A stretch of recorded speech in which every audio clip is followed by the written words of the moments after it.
2019 ఫిబ్రవరి 14 పుల్వామాలో జవాన్లు లక్ష్యంగా పాక్ టెర్రరిస్టులు ఆత్మాహుతి దాడిని దేశం ఎప్పటికీ మర్చిపోదు. ఆ తర్వాత Balakot air strikes wing commander Abhinandan Varthaman పాక్కు చిక్కడం లాంటి పరిణామాలతో ఆల్మోస్ట్ భారత్ పాక్ మధ్య యుద్ధం జరగబోతోందని ప్రపంచం డిసైడ్ అయిపోయింది. కానీ అనూహ్యంగా అభినందన్ వర్ధమాన్ను భారత్కు అప్పగించింది పాకిస్తాన్.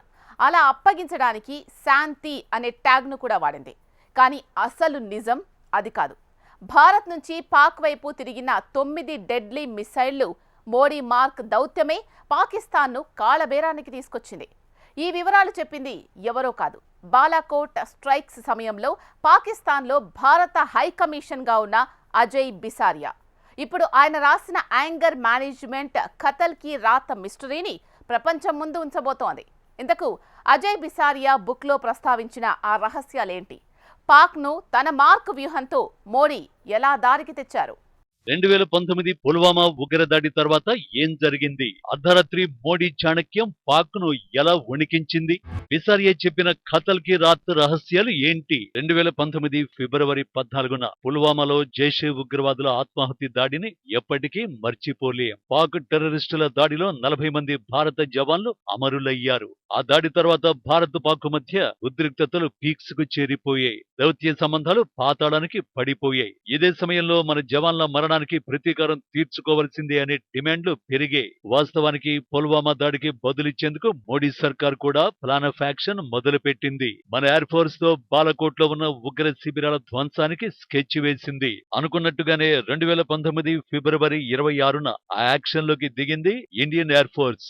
ఆ తర్వాత ఇరు దేశాల మధ్య ఉద్రిక్తతలు మరింత ముదిరాయి. మన యాక్షన్ కు కౌంటర్ గా పాక్ సైతం వైమానిక దాడులు ప్లాన్ చేసింది. ఈ క్రమంలో వింగ్ కమాండర్ వర్ధమాన్ పాకిస్తాన్ కు చిక్కడం, ఆ తర్వాత 2 రోజులకు తిరిగి భారత్ కు రావడం దేశం మొత్తానికి తెలిసిన విషయాలే. కానీ తెలియని విషయాలు కూడా అప్పుడు చాలానే జరిగాయి. ఆ తెలియని విషయాలనే బయటపెట్టారు పాకిస్తాన్ లో అప్పటి భారత high commissioner Ajay Bisaria. Well, I was at that point in India. Right after the Pulwama attack, I came to India. So I was part of the team in India which was monitoring the situation and dealing with it. So the message I think that was going to Pakistan at that point was very clear, that India was going to escalate the situation in case the pilot was not returned. Anger management, the troubled diplomatic relationship between India and Pakistan. Ajay Bisaria రాసిన పుస్తకం ఇది. ఈ book ఆనాటి పరిణామాలను crystal clear గా బయటపెట్టింది. భారత్ పాకిస్తాన్ మధ్య వైమానిక దాడి తర్వాత ఫిబ్రవరి 27, 2019లో జరిగిన ఉద్రిక్త పరిస్థితులు, భారత నిర్ణయం తదితర అంశాలను పాకిస్తాన్ లోని మాజీ భారత హైకమిషనర్ అజయ్ బిసారియా త్వరలో రిలీజ్ కాబోతున్న తన బుక్ లో ప్రస్తావించారు. 2019 ఫిబ్రవరి 27 రాత్రి జరిగిన పరిస్థితుల్ని ప్రధాని మోడీ ఖతల్కి రాత్ అంటే రక్తపాతం రాత్రిగా వర్ణించారు. పాకిస్తాన్ లో వైమానిక దాడి తర్వాత పట్టుబడిన భారత వింగ్ కమాండర్ అభినందన్ వర్ధమాన్ పాకిస్తాన్ కస్టడీలో గడిపారు. అంతకు ముందు రోజు భారత్ పాకిస్తాన్ వైమానిక దాడి జరిగింది. ఆ రాత్రి జరిగిన సంఘటనలు చాలా ఊహాగానాలకు దారితీశాయి. అయితే అభినందన్ ను తిరిగి భారత్ తీసుకొచ్చేందుకు అవసరమైన ప్రణాళికల్ని బిసారియా స్వయంగా సేకరించారు. అభినందన్ ను ఆ దేశం ఎక్కడ దాచిపెట్టింది, అభినందన్ ను ఎలా ట్రీట్ చేస్తోందనే చాలా విషయాలు అజయ్ సేకరించడంతో పాకిస్తాన్ ను ఒత్తిడి చేయడం భారత్ కు ఈజీ అయింది. నిజానికి 2019 ఫిబ్రవరి 27న భారత వింగ్ కమాండర్ అభినందన్ వర్ధమాన్ ను పాకిస్తాన్ ఏరియల్ డాగ్ ఫైట్ తర్వాత బంధించిన అనంతరం బయటి ప్రపంచానికి ఆ రాత్రి జరిగిన సంఘటనల గురించి పెద్దగా తెలియదు. పట్టుబడిన భారత వింగ్ కమాండర్ అభినందన్ వర్ధమాన్ 2 రాత్రులు పాకిస్తాన్ నిర్బంధంలో ఉన్నారు. ది టైమ్స్ ఆఫ్ ఇండియాలోని ఒక నివేదిక ప్రకారం పాక్ అప్పటి ప్రధాని ఇమ్రాన్ ఖాన్ భారత ప్రధాని మోడీతో మాట్లాడేందుకు ప్రయత్నించారని, అప్పటి పాకిస్తాన్ హైకమిషనర్ సోహైల్ మహమూద్ నుంచి అర్ధరాత్రి కాల్ వచ్చిందని బిసారియా వెల్లడించారు. కానీ మోడీ మాట్లాడటానికి ఇష్టపడలేదట. ఎందుకంటే మోడీ మైండ్ లో మరో పిక్చర్ రన్ అయింది. ఆ పిక్చరే పాకిస్తాన్ నిలువున వణికించిందని చెప్పారు. మొదట దౌత్యపరంగా అభినందన్ భారత్ తీసుకొచ్చే ప్రయత్నాలు చేసినా అందుకు పాకిస్తాన్ ఒప్పుకోకపోవడంతో 9 మిసైళ్లను పాకిస్తాన్ వైపు గురిపెట్టారట.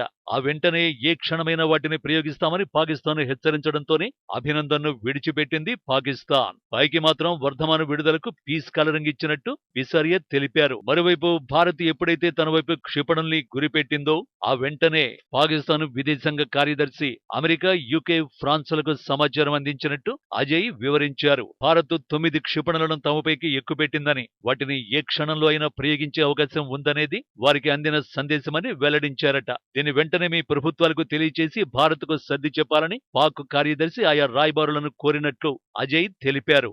ఈ విషయాన్ని వారు వెంటనే తమ దేశాలకు తెలియచేసినట్టు వివరించారు. ఐక్యరాజ్య సమితిలో వీటో అధికారం ఉన్న 5 దేశాలతో పాటు భారత్, పాకిస్తాన్ మధ్య ఆ రోజు రాత్రి పెద్ద ఎత్తున దౌత్యపరమైన కార్యక్రమాలు జరిగాయని చెప్పారు. అయితే పాకిస్తాన్ నేరుగా తమ ఆందోళనలు ఇండియాకు వివరించాలని సమాచారం అందుకున్న దేశాల్లో ఒకటి సూచించినట్టు బిసారియా తన పుస్తకంలో రాశారు. ఈ క్రమంలో ప్రధాని మోడీతో అప్పటి పాకిస్తాన్ ప్రధాని ఇమ్రాన్ ఖాన్ మాట్లాడటానికి ప్రయత్నం చేసినా మోడీ అంగీకరించకపోవడంతో అది కూడా ఫెయిల్ అయింది. అయితే అప్పటికి కూడా పాకిస్తాన్ మరో దారి వెతికే ప్రయత్నం చేసింది. ఆ దారి మరేదో కాదు, dragon country China. Being assured that if the pilot was not returned, there would be huge consequences. And as a result of that, and in trying to de-escalate the situation, the Prime Minister of Pakistan attempted to call the Prime Minister of India. And the point also here is that the Prime Minister of Pakistan was then felt obliged to take a decision, because the threat of force was very credible, to return the pilot in order not to escalate the situation.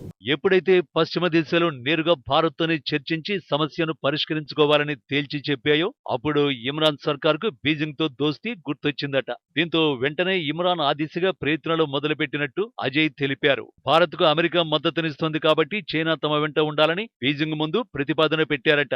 అయితే ఈ ప్రతిపాదనను Jinping తిరస్కరించారని విశ్వసనీయ వర్గాల ద్వారా తెలిసినట్టు అజయ్ బిసారియా తెలిపారు. భారత్ పైకి పాక్ను ఎగదోసేందుకు China సహకరించబోదని Jinping కుండ బద్దలు కొట్టినట్లు చెప్పారని తనకు సమాచారం అందిందన్నారు. భారత్తో అమెరికాకు సన్నిహిత సంబంధాలు ఉన్నందున పాకిస్తాన్ నేరుగా అగ్రదేశంతోనే సంప్రదింపులు జరపాలని జిన్పింగ్ హితో పలికారని చెప్పారు. అయితే అమెరికాకు భారత్, పాకిస్తాన్ విషయంలో ఎవరు ముఖ్యమో క్లారిటీ ఉంది. పైగా తీవ్రవాదం విషయంలో అమెరికా అప్పటి అధ్యక్షుడు ట్రంప్ పాకిస్తాన్ పై సీరియస్ గా ఉన్నారు.